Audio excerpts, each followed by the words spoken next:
Análisis feminista, donde el debate se transforma en propuestas.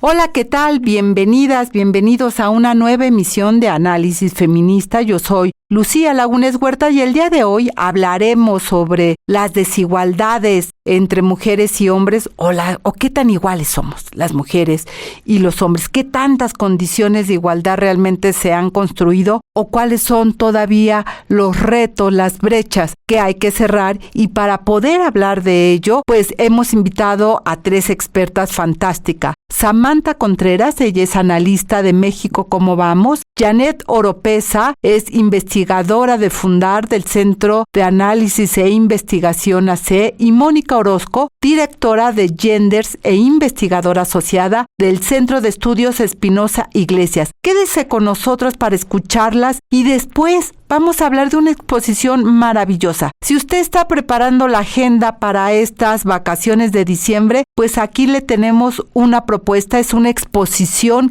que se llama Desordenar, la colección desde el género. Y esta es una muestra que cuestiona, interpela y resignifica pues las representaciones históricas de las mujeres en la pintura, las esculturas o el grabado. Así que esta exposición está ni más ni menos que en el Museo Nacional de San Carlos, y vamos a hablar con la curadora de esta exposición, que es Raquel Fundia, así que quédese con nosotras. Y a ver, estos días hay muchísimos temas, estará de acuerdo.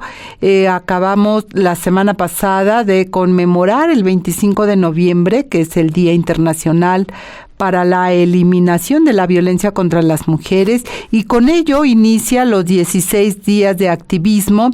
Y bueno, hemos escuchado muchos discursos a favor de las mujeres y las mujeres para acá y para allá, y bueno, pues seguimos siendo noticia por varias razones. Como usted sabe, se está discutiendo en el Senado de la República también pues la sustitución de el fiscal general Gers Manero. Entre los nombres, que es una terna de 3 mujeres, está la ex consejera jurídica Ernestina Godoy. En fin, que temas hay muchos, pero nos quisimos detener en este programa para poder hablar de la desigualdad o de la igualdad, depende de cómo la miremos. Y para ello hemos invitado a Janet Oropesa. Ella es investigadora de Fundar, del Centro de Análisis e Investigación, y nos da muchísimo gusto, Janet, que estés aquí esta mañana con nosotras. Y también está Mónica Orozco. Ella es directora de Genders e investigadora asociada del Centro de Estudios Espinosa Iglesias.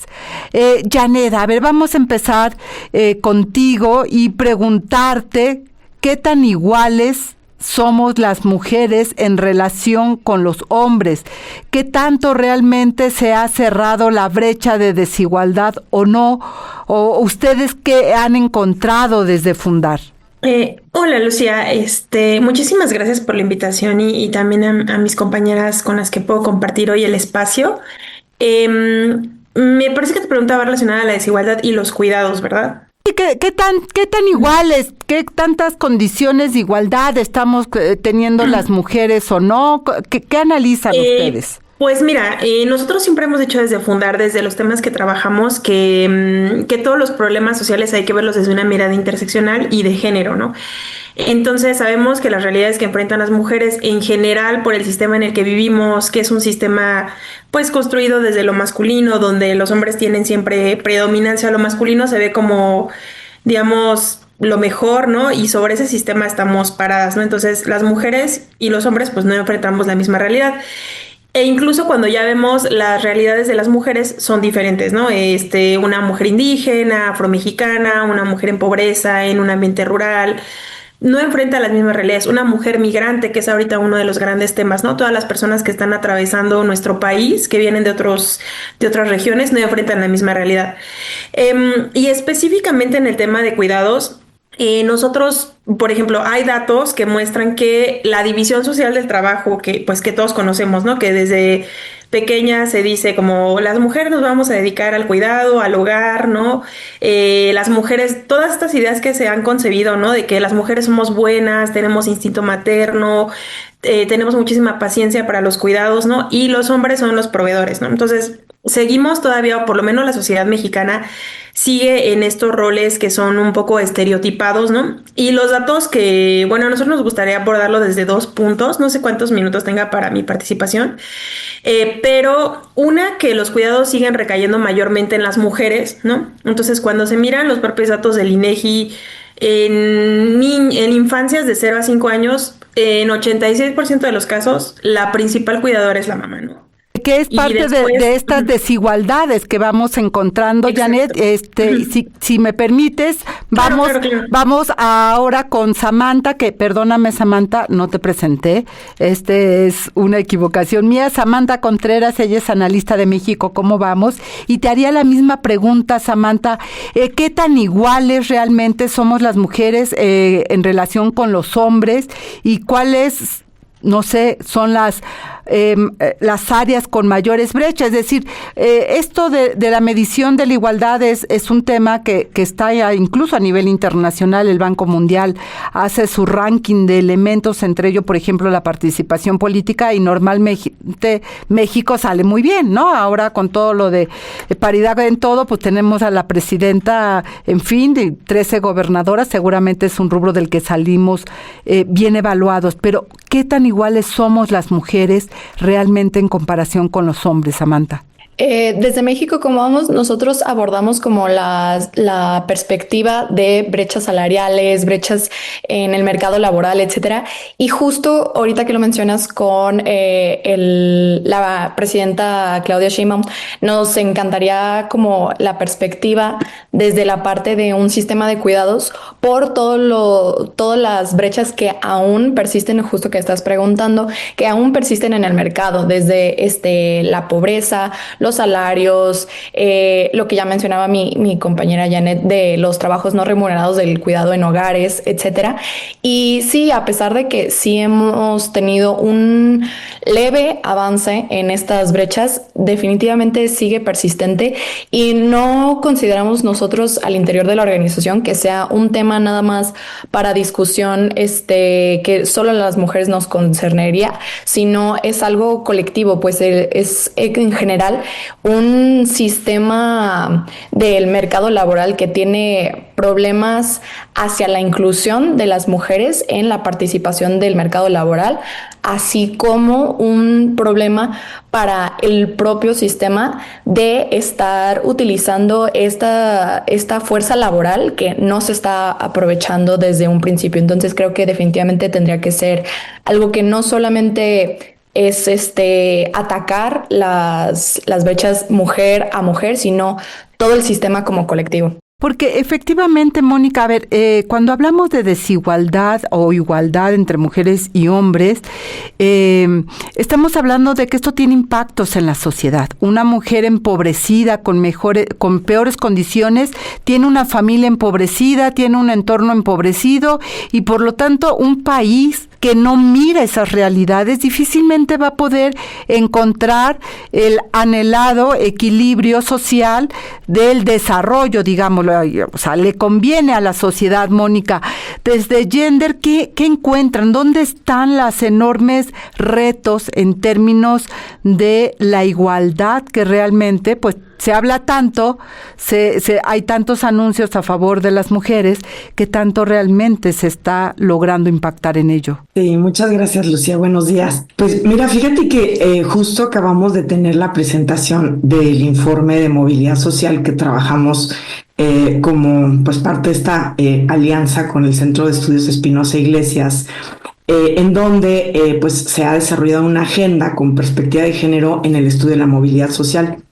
Y de manera muy, muy particular, contarte un poquito de los resultados de la investigación que hemos venido haciendo conjuntamente con el CEDI, que tienen que ver con cómo estas desigualdades se reflejan, pues no solamente en las vivencias actuales, sino a lo largo de la vida, e incluso tienen repercusiones intergeneracionales. O sea, lo que pasó en la generación pasada de nuestras madres, nuestras abuelas, está teniendo repercusiones en la vida de las mujeres hoy. Y lo que pasa hoy tendrá repercusiones también en el futuro, no solamente en las mujeres, sino en la sociedad en su conjunto. Entonces, así de manera muy, muy híjole, muy simple. Uno de los estudios lo que nos dice es que si nosotros nos fijamos en las mujeres que nacieron en condiciones de pobreza, cuando nosotros hacemos estas mediciones de movilidad social, encontramos que cuando una mujer tiene acceso a servicios de cuidado infantil, de cuidado de apoyo para personas con discapacidad, personas enfermas o personas adultas mayores, tiene el doble de probabilidad de salir de la condición de pobreza. O sea, fíjate, crece, pero de manera espectacular, cuando el Estado y cuando el mercado asumen esta corresponsabilidad en el cuidado. Entonces, tú bien decías, ¿no? Una mujer en condiciones de pobreza pues tiene un entorno empobrecido, exactamente, porque justamente es este entorno empobrecido que hace que sin servicios pues se replique la desigualdad. Y repito, no solamente tiene que ver con nosotras, con la vida de las mujeres. Esto tiene un impacto en las personas que requieren de cuidados, o sea, en la sociedad completa. Niñas y niños, adolescentes que no tienen acceso a servicios del Estado, a servicios para el cuidado, están teniendo también menos posibilidades de desarrollo pleno de sus capacidades y ejercicio de sus derechos. Mónica, déjame detenerte porque señalabas algo, es decir, la generación de nuestras madres, de nuestras abuelas, nuestra generación y el futuro. Yo te preguntaría, ¿qué nos heredaron nuestras madres a esta generación para entender también ese impacto del que tú estás hablando? Mira, yo primero diría en la parte positiva, pues, ¿no? Nos heredaron una serie de derechos, que gracias a eso hoy tenemos, ¿no? A través de medios como el tuyo, pues, la voz, ¿verdad? Para hablar y la posibilidad de insertar, pues, la agenda feminista, ¿verdad? La visión feminista en pues, las agendas tradicionales de investigación sobre pobreza, sobre desigualdad, sobre movilidad social, sobre desarrollo, sobre mercados laborales, etcétera. Esa es la parte positiva, porque ellas le han dado duro, ¿no? También para que tengamos esos derechos. Pero yo diría que más que lo que nos heredaron nuestras madres y nuestras abuelas, hablaría de lo que nos heredó la sociedad en la que vivieron nuestras madres y nuestras abuelas y cómo hoy se replica de manera pues dramática esa pues herencia, ¿verdad? De roles de género, en donde la sociedad hoy por hoy y los gobiernos hoy por hoy, ¿no? Y las instituciones del Estado hoy por hoy siguen concibiendo o nos siguen concibiendo como las únicas responsables del cuidado. Entonces, esa herencia lo que hace es que, por ejemplo, en una de las investigaciones del informe más reciente que vamos a presentar, les voy a adelantar un poquito, ¿no? Próximamente, el informe de movilidad social y cuidados, lo que nos dice es que esta herencia se refleja en que prácticamente 70% de las mujeres cuyas madres se dedicaron al cuidado del hogar y al cuidado de los hijos están replicando esa tarea. Y cuando nosotros analizamos qué pasa con los hombres de esta generación, pues encontramos que solamente menos del 1% de ellos están dedicando a estas tareas, ¿verdad? Entonces, es una herencia subjetiva, una herencia de un arreglo social, de un contrato social que sigue teniéndonos, ¿verdad? Como las responsables de cuidar. Claro, un contrato social que sigue mirándonos no como ciudadanas, sino como, me molesta mucho el término, pero creo que es por ahí, como objetos de cuidado, ¿no? A las mujeres hay que cuidar. No hay que cuidar, hay que garantizarnos los derechos y nosotros nos encargamos de cuidarnos también solitas. Samantha Contreras, a ver, es muy importante en esta lógica de la herencia de las generaciones. Tú eres una mujer joven, esta mesa es muy, muy buena porque está representadas las generaciones que estamos interactuando y que somos contemporáneas y eso está muy bien, porque estamos viviendo realidades distintas y creo que eso es muy importante. Las mujeres que están llegando a los 60, no todas tienen pensión, solo la pensión que otorga el gobierno y eso genera también desigualdades, en fin, una serie de cuestiones que hay. En el tema laboral, para las jóvenes, para las mujeres jóvenes, ¿qué tan fácil está siendo insertarse en el mercado de trabajo cuando vemos que entran más a las universidades, hacen más posgrados, tienen mejores calificaciones, es decir, están mejor cualificadas? ¿Qué tan fácil es ingresar al mercado de trabajo para ustedes? Y en ese sentido, estaríamos hablando de condiciones de igualdad también con sus pares varones.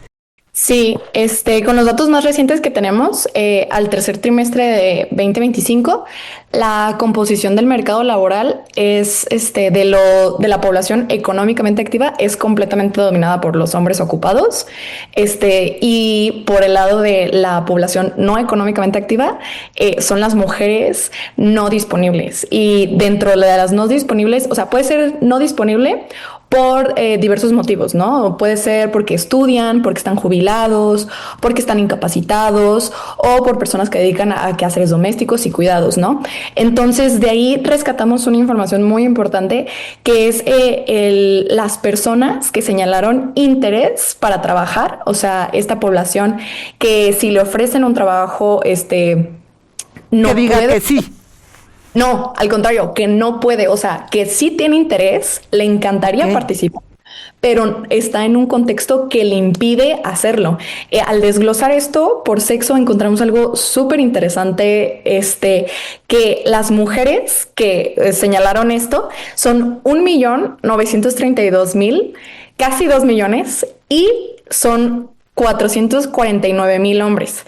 Entonces, las mujeres representan esta opción 4 veces más que los hombres, o sea, casi llegamos al 2 millones, ellos casi llegan al 500.000, y estas personas señalan explícitamente que nadie más en el hogar se hace cargo de los niños pequeños o enfermos o adultos mayores, o porque algún familiar les prohíbe trabajar o por algún impedimento físico de carácter temporal.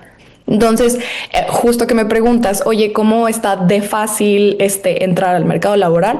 La verdad que con lo que complementan mis compañeras, sigue siendo ciertas cosas que no es por el hecho de la mujer no quiere o no puede, o más bien no quiere, sino que no puede por su contexto en el que ella está, en el que no sabemos si lo está afectando, a qué proporciones, ¿no? Entonces es algo muy interesante de saber. Totalmente, Samantha, es muy interesante esto porque se entrelazan y eso es lo importante de ir señalando. Ya lo decía Janet en su intervención, los cuidados, se habla tantísimo de cuidados, del Sistema Nacional de Cuidados, bueno, ya dejaron de hablar.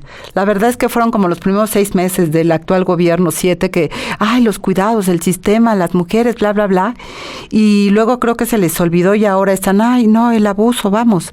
Y quién sabe qué va a pasar con los cuidados, Janet, porque los discursos son súper buenos, ¿no? O sea, de repente uno escucha los anuncios y dice, wow, la verdad es que vamos súper bien, pero decimos en México que del dicho al hecho, ¿verdad?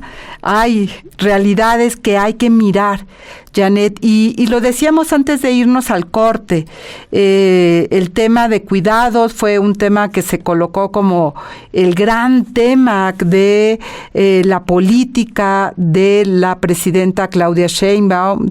Se anunció que se tendría el Sistema Nacional de Cuidados, luego se dieron cuenta que no era tan fácil, que había que invertirle, incluso en la reunión regional de la mujer, pues el sistema de cuidados fue el centro, y después de ello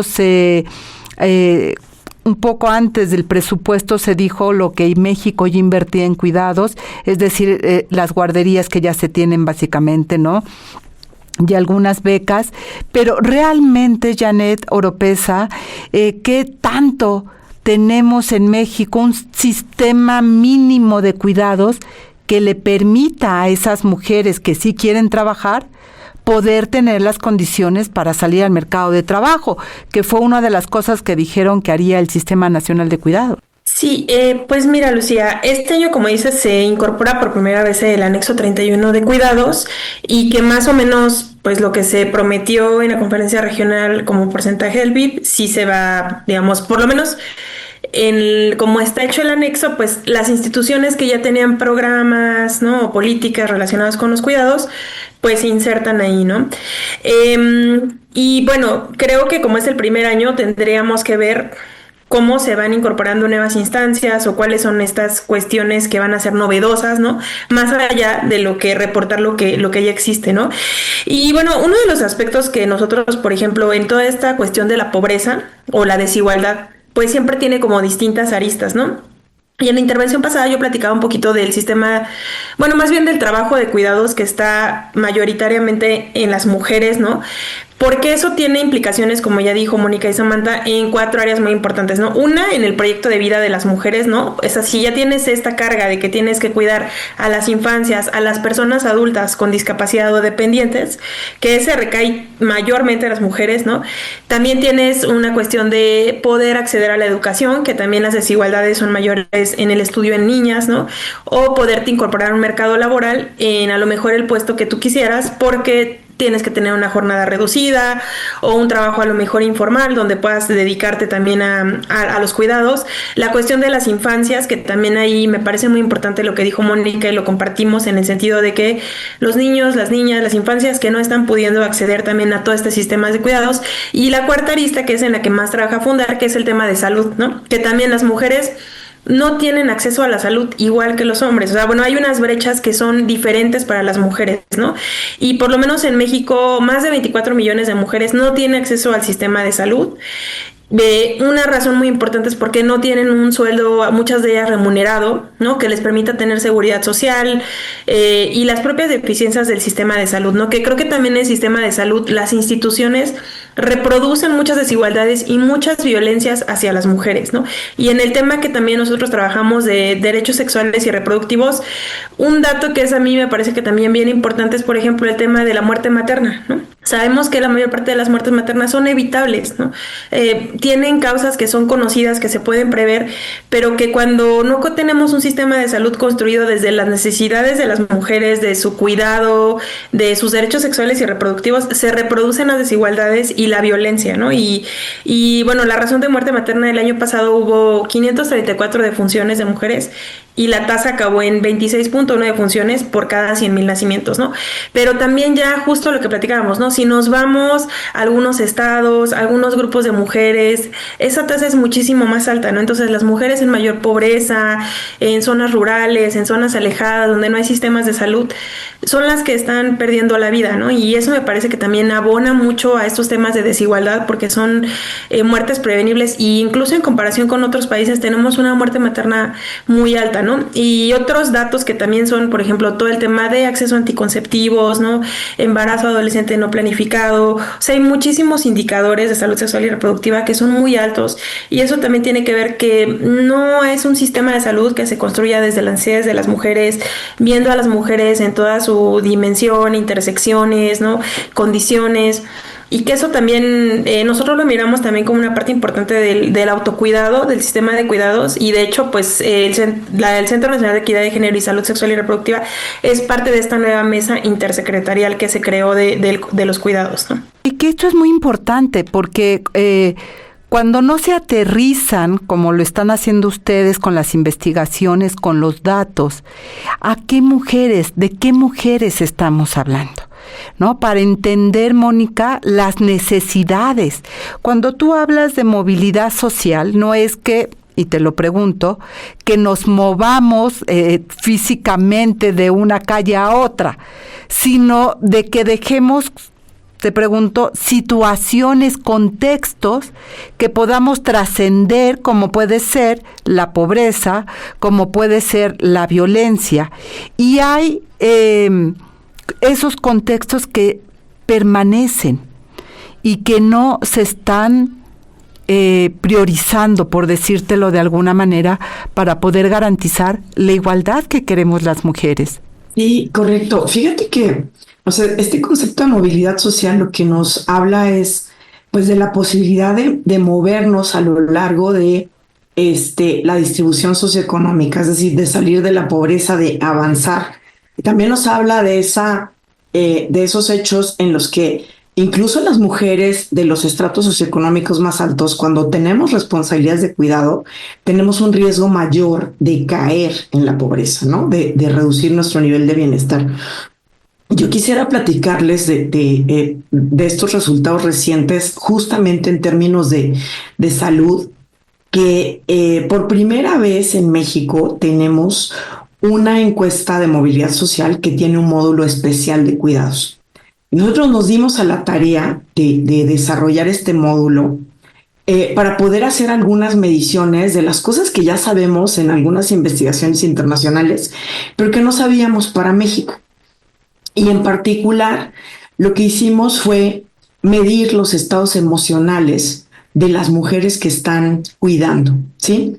Y lo que nos encontramos es que, pues el cuidado es heterogéneo y no es lo mismo estar al cuidado de infancias, ¿no? De niños pequeñitos o adolescentes, que estar al cuidado de personas adultas mayores, de personas con enfermedades terminales o con discapacidades múltiples.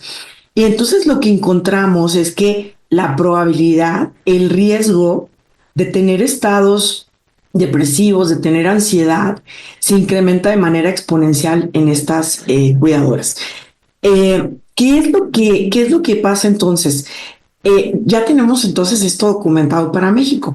Ya en el año 2009, la premio Nobel Elizabeth Blackburn, que ganó el premio Nobel de Medicina, documentó con una investigación cómo las mujeres que están a cargo de cuidado, de este tipo de cuidado extremo, tienen un fenómeno que impacta incluso a nivel del ADN y que reduce las posibilidades de vida de las mujeres. O sea, fíjate qué importante. Entonces, ¿qué está pasando cuando el Estado no se hace corresponsable, ¿no? De garantizar, por un lado, el cuidado, el relevo en el cuidado y además la salud física y emocional de las cuidadoras, pues está impactando directamente en las posibilidades, ya no digas de salir de la pobreza, de acabar la escuela, de insertarse al mercado laboral, sino de vivir de las mujeres, ¿no? Entonces, bueno, ahora sí que comercial, yo les invito a que conozcan el informe. Tenemos el informe general ahorita del Centro de Estudios de Espinosa Iglesias, ya con algunos, ¿no? De estos hallazgos, pero vamos a tener el informe completo de cuidados, ¿no? Próximamente, para dar a conocer todos estos hallazgos y bueno, pues, o sea, señalar puntualmente en dónde está la agenda del cuidado. O sea, no podemos decir el sistema si no tenemos una política específica para el cuidado de estas mujeres que están en situaciones críticas, cuidado. Mónica, hagamos el anuncio bien. Uno, danos la página de donde podemos encontrar el informe general y te comprometo que una vez que lancen den a conocer este informe sobre cuidado, pues te tengamos acá para que nos cuentes a nosotros y a la audiencia, pues, qué encontraron. Pero si nos das la página. Sí, claro que sí, es www.ceyy.org.mx, es la página del Centro de Estudios Espinosa Iglesias, y ahí tenemos nuestro nuevo informe de movilidad social. Muchas gracias. Samantha, esto impacta, o sea, ya lo dicen, las tres se han combinado, 3 organizaciones con perfiles diversos, trabajando con expertices diversos, coinciden en esta lógica, digamos, de mostrar cómo la desigualdad entre mujeres y hombres está pues ahí, digamos, como un tótem que estorba para el desarrollo de las mujeres. Tú lo decías en términos desde la incorporación al mercado laboral. Y cuando pensamos en que las mujeres pueden ingresar al mercado laboral, pareciera ser que entonces se resuelve también como muchas cosas, y no es así, porque no entramos con las mismas condiciones, con los mismos salarios, con los mismos empleos, a pesar de estar cualificadas para empleos de buena calidad, déjame ponerlo así. ¿Dónde están ingresando las mujeres? ¿En qué clase de empleos? Y eso cómo impacta en sus vidas. Sí, justo la brecha en el ingreso es constante a diferentes variables, ¿no? O sea, la brecha está presente en distintos grupos de edad, en diferentes niveles de escolaridad y sobre todo lo que resaltamos en nuestra última publicación de ENIG es en el número de hijos de las personas, ¿no? En cuanto a la edad, entre mayor edad, mayor es la brecha. Te pongo un ejemplo de las mujeres de 19 años o menos ganan 69 pesos por cada 100 pesos que ganan los hombres de este mismo rango de edad. Pero es muy diferente a los 55 pesos de cada 100 que ganan las mujeres de 60 años contra los hombres de este mismo rango de edad. Y ya bien lo decías anteriormente, cada vez la población obviamente quiere mayores oportunidades, tanto educativas como de demás, pero aún así podemos presenciar que hay una brecha salarial en todos los niveles de escolaridad. Superior al 30% escoge primaria, secundaria, preparatoria, profesional, posgrado. En todos hay mayor del 30%. Entonces, por ejemplo, si un hombre solamente hizo la primaria, está ganando alrededor de 6,600 pesos mensualmente, es un promedio, contra los 4,000 pesos que ganaría una mujer con este mismo rango de preparación, ¿no? Y te vas igual, posgrado, hombres 37,600, mujeres 25,700, ¿no? Entonces lo presenciamos en todos. Y por último, el que ya destacaba yo era el de los hijos, ¿no? Esto es algo que nos impactó mucho cuando lo pudimos hacer los cruces, que los ingresos de las mujeres sin hijos sí definitivamente están abajo del promedio de los hombres sin hijos, ¿no? Las mujeres están ganando 8,600, hombres ganando 10,600. Sin embargo, de esa brecha se amplía muchísimo más cuando te vas a 4 hijos o más. La brecha es de 54.1% y va incrementando. O sea, conforme hay más hijos en la familia, se encontró que hay un incremento en el salario de los hombres, pero un decremento en el de las mujeres, sobre todo a partir de 2 hijos o más. Entonces sí, definitivamente podemos ver a lo largo de 2016, 18, 20, 22, 24, que esto sigue presente y constante. En ningún año hemos tenido cifras donde presenten lo contrario. Y que eso nos está hablando de estos patrones, Mónica, que ya decías, estos contextos sociales que venimos arrastrando, no solo de nuestras abuelas y nuestras madres, sino de las abuelas, de las abuelas, de las tatarabuelas. Es decir, esta lógica de que los hombres al casarse tienen una mayor responsabilidad, por lo tanto hay que pagarles más porque serán los proveedores de las familias. La lectura en el caso de las mujeres es que ellas van a tener, o sea, estas mujeres que tienen hijos, van a tener alguien que las mantenga. Es decir, y entonces cuadra mucho con lo que tú dices, Samantha, en términos de que si ellos tienen hijos, su salario es mayor, pero si ellas tienen hijos, sus salarios son menores. Mónica, estas son las herencias que hay que romper y te pediría una frase. Corresponsabilidad del Estado desde la legislación.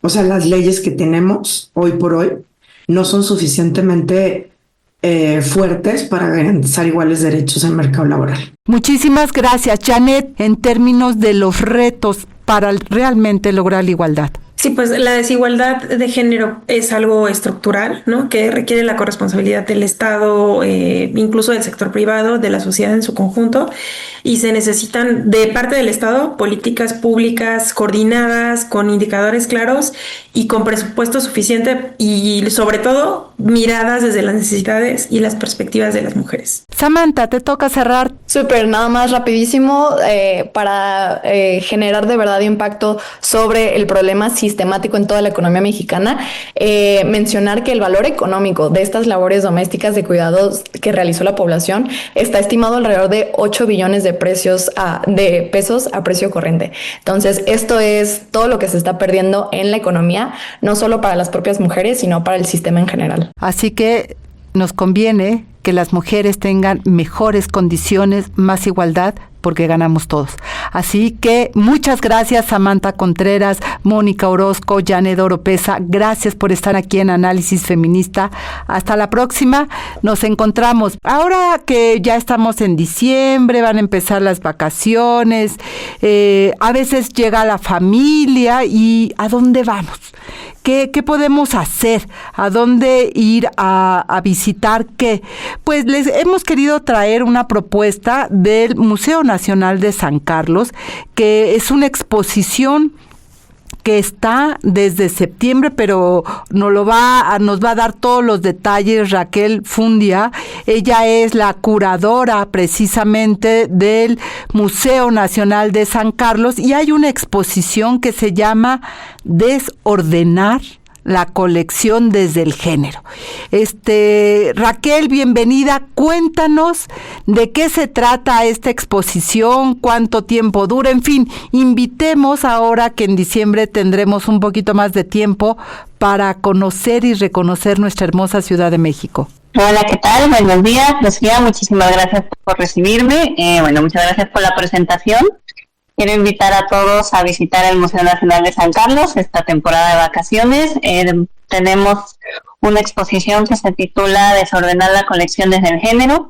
Es una revisión de esta colección tan clásica, tan académica que tenemos aquí en el museo, pero presentada de una manera un poco distinta. Esta vez lo que quisimos hacer fue analizar la colección con perspectiva de género. Esto se hizo siempre desde la propia colección, ¿no? Como sacando temas y motivos muy presentes en la colección y dándoles como esta otra organización o esta otra, ¿no?, problematización.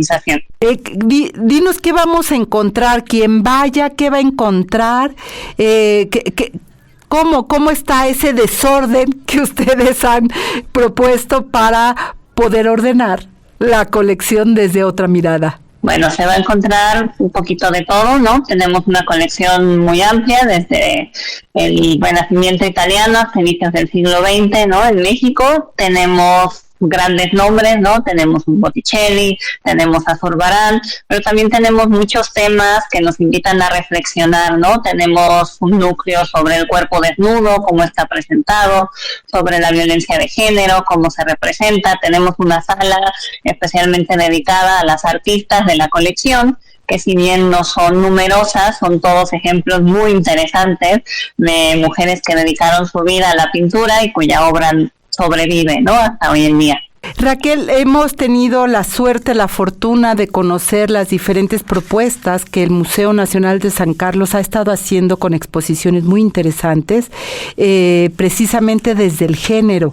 Esto es poco usual, digamos, en general en los museos, no solo en México, yo te diría en el mundo. Uno va a cualquier museo y lo que encuentra son sobre todo los grandes maestros, los grandes artistas, con las obras que ellos, y así en masculino ellos presentan. Difícilmente encontramos a las mujeres. A veces creemos que la única pintora es Frida Kahlo, que la única fotógrafa es Nahui Olin, ¿no?, que son los nombres que nos llegan a lo largo del tiempo.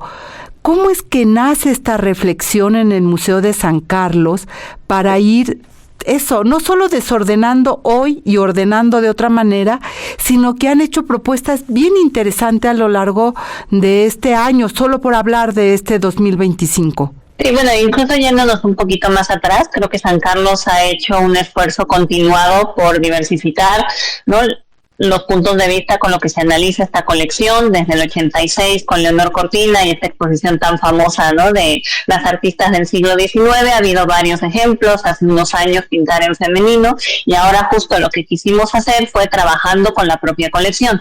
Tenemos este espacio dedicado a las artistas, por supuesto, pero la otra manera, ¿no?, como de diversificar, porque los artistas, ¿no?, tenemos estos grandes nombres y eso no va a cambiar y no tiene por qué cambiar, pero sí podemos tratar de analizarlo, ¿no?, desde otro lugar, con temas que siempre han estado ahí presentes. Lo que cambia es la manera de nombrarlo y de reflexionar en torno a ello, ¿no? Entonces, ¿qué nos dice la manera en que se representa el cuerpo masculino, cuando siempre está, ¿no?, ligado más bien a el cuerpo desnudo masculino?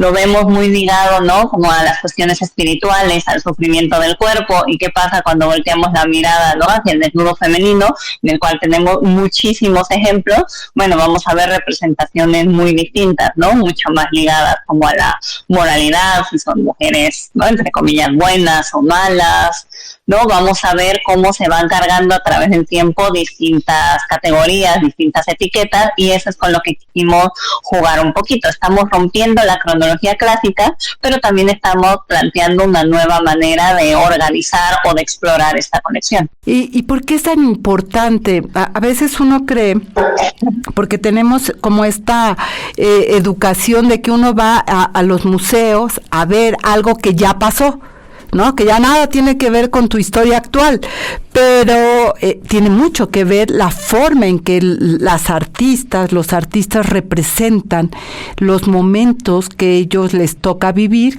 que los pueden poner en una pintura, en una escultura, etcétera, con nuestras realidades cotidianas. Sí, por supuesto. La exposición es una gran invitación a reflexionar sobre el pasado, pero también sobre el presente, ¿no? Incluso vemos cómo de repente nos hace cuestionarnos un poco nuestras ideas sobre el pasado, ¿no? Por ejemplo, pensamos en artistas como Pilar Calvo, que tuvieron una carrera artística muy exitosa y que hoy en día, la verdad, es poco recordada. Acabamos de tener una retrospectiva, ¿no?, que ayudó como a traer al frente, ¿no?, su memoria y su legado, pero entonces nos hace reflexionar, ¿no? Las mujeres muchas veces sí pintaban, tenemos ejemplos muy antiguos, como Guadalupe Moncada y Berrio, que es todavía de la Nueva España, ¿no? Y es la primera que conocemos que firma sus obras, ¿no?, desde lo que ahora es México. Entonces justo nos invita a reflexionar de todos los cambios y también, ¿no?, de algunas continuidades y de incluso las cosas que nosotros hemos ido borrando en la actualidad. ¿Cuánto tiempo va a estar la exposición? Cuéntanos un poco estos detalles que son importantes si queremos visitar el museo. Bueno, el museo está abierto de martes a domingo, de 10 a 6 de la tarde. Vamos a estar abiertos durante todo el periodo vacacional. La exposición va a estar hasta mayo del próximo año, entonces tienen mucha oportunidad de venir a verla. Los fines de semana contamos con diversos talleres, como siempre, bueno, este mes ya no, pero a partir de enero retomamos con las noches de museo, que vamos a tener distintas activaciones en torno a las exposiciones del museo, ¿no? Y queremos invitar a todos a visitarlo, a reflexionar con nosotros y a no maravillarse con estas obras, pero también a pensar un poquito más, ¿no?, de dónde surgen, qué nos cuentan, se nos cuentan del pasado, que nos cuentan de nuestros propios prejuicios. ¿Qué tan fácil fue desordenar la colección que ustedes tenían y poder hacer esta propuesta, sobre todo a ti que te toca ser la curadora de esta exposición? Pues el primer reto fue obviamente conocer la colección, familiarizarse con ella, pero sí fue muy llamativo como una vez, ¿no?, que empezamos como a buscar estos temas, empezaron a salir como las constantes, ¿no? El ejemplo que usaba es el del cuerpo, pero también, ¿no?, bueno, otro de los grandes temas por la temporalidad de la colección, ¿no?, va a ser la pintura mitológica. Entonces, una vez que empezamos a ver, ¿no?, como bueno, y aquí cómo se representa el cuerpo o qué nos está diciendo, ¿no? Es el único lugar donde vemos cuerpos no normativos, donde vemos cuerpos no necesariamente, ¿no?, con una carga moral tan fuerte. Entonces, una vez que empezamos, fueron saliendo, porque los temas estaban ahí, ¿no? O una vez que nombramos a escenas, ¿no?, como, bueno, esto es una escena que representa, ¿no?, violencia, y una vez que las ponemos juntas es muy interesante porque es innegable que son escenas de violencia y siempre ha estado ahí, pero el nombrarlo, el ponerlo junto, ¿no?, nos permite como señalarlo de una manera mucho más clara. Pero también, no sé, uno cuando mira esas expresiones, no sé, el rapto de ciertas mujeres o una persona mucho mayor, un hombre mayor con una casi adolescente, pareciera ser que es un juego. Es decir, no sé si no está expresado, permíteme, o si la forma en que hemos sido educados para leer estas obras artísticas como si fueran sin género, como si fueran solo expresiones bellas, ¿no? Sin encontrar este trasfondo que ahora tú nos estás compartiendo, Raquel. Sí, y justo es muy fácil, ¿no? Desde la historia del arte es como, bueno, este es un ejemplo del neoclásico, este es un ejemplo del barroco, pero una vez que nos detenemos a ver la imagen, ¿no? Tenemos una Susana y los ancianos, que es esta historia bíblica de, ¿no? Esta mujer muy bella que se está bañando en el río y es acosada por dos ancianos, que son dos jueces, es decir, figuras de autoridad importante, ¿no? En su comunidad.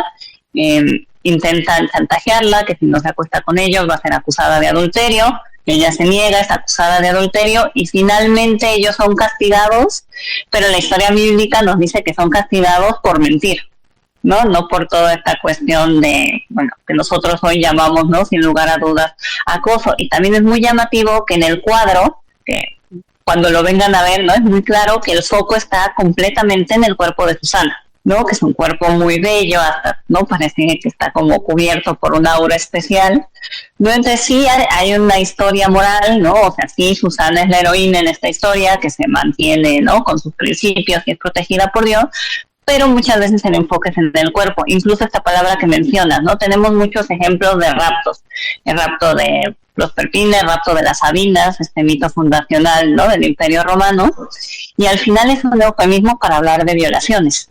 Incluso la manera en que tradicionalmente lo nombramos lo hace un poquito más como suave, ¿no? O más, sí, como que lo hace menos confrontativo. Entonces, en el momento en que reunimos todas estas imágenes, creo que es muy difícil, ¿no? Como omitir este hecho, que está hablando, ¿no? De violencia de género muy marcada, y cómo eso de alguna manera se ha velado y también se ha como encubierto porque se usa a veces de excusa, ¿no? Para mostrar otra cosa, para mostrar el cuerpo. Entonces justo ha sido un ejercicio muy interesante el verlas todas juntas, ¿no? Ya no respondiendo a esta cronología clásica. Y cómo a partir de esto que tú señalas de Susana, del cuerpo de Susana en este cuadro, cómo el cuerpo desnudo de las mujeres y esta narrativa religiosa que se va colocando pareciera entonces que son la tentación de los hombres, ¿no?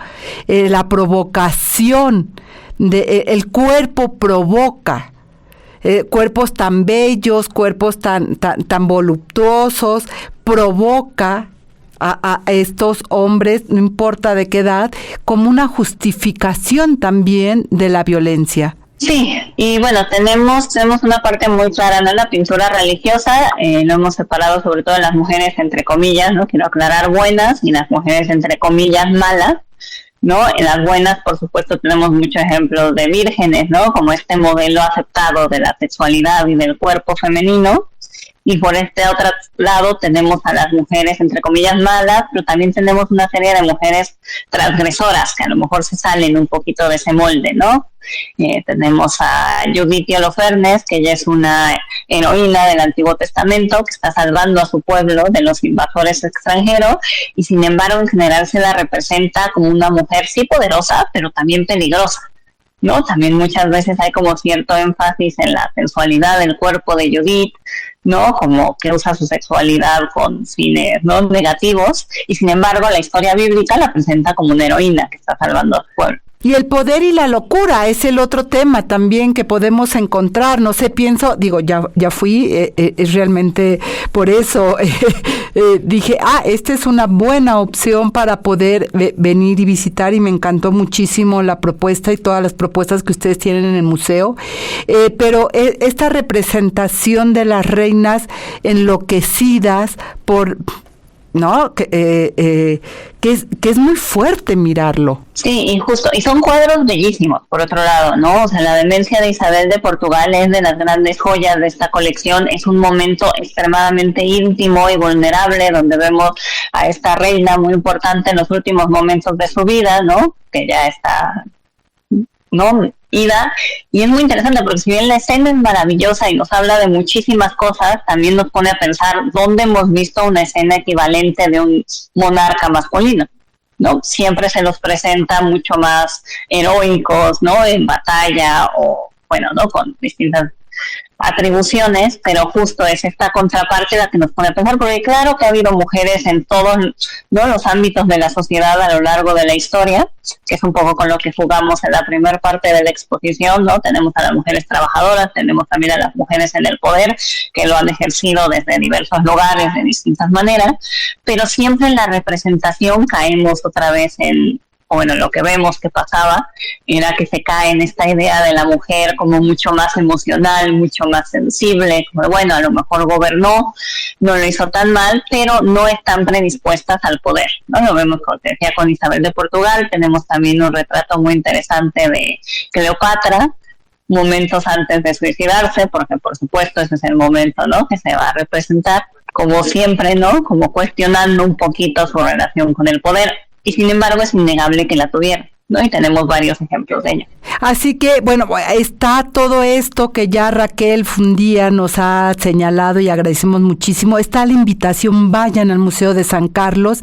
Está en México, Tenochtitlan, muy cerca del Metro Hidalgo, del Metro Revolución, en la colonia tabacalera. El horario es de martes a domingo, de 10 de la mañana a 6 de la tarde. Así que aproveche en este diciembre para ir a conocer, además, esta belleza de edificio en el Museo de San Carlos. Raquel, muchísimas gracias por estar esta mañana aquí en Análisis Feminista. Muchísimas gracias por la invitación, visítenos.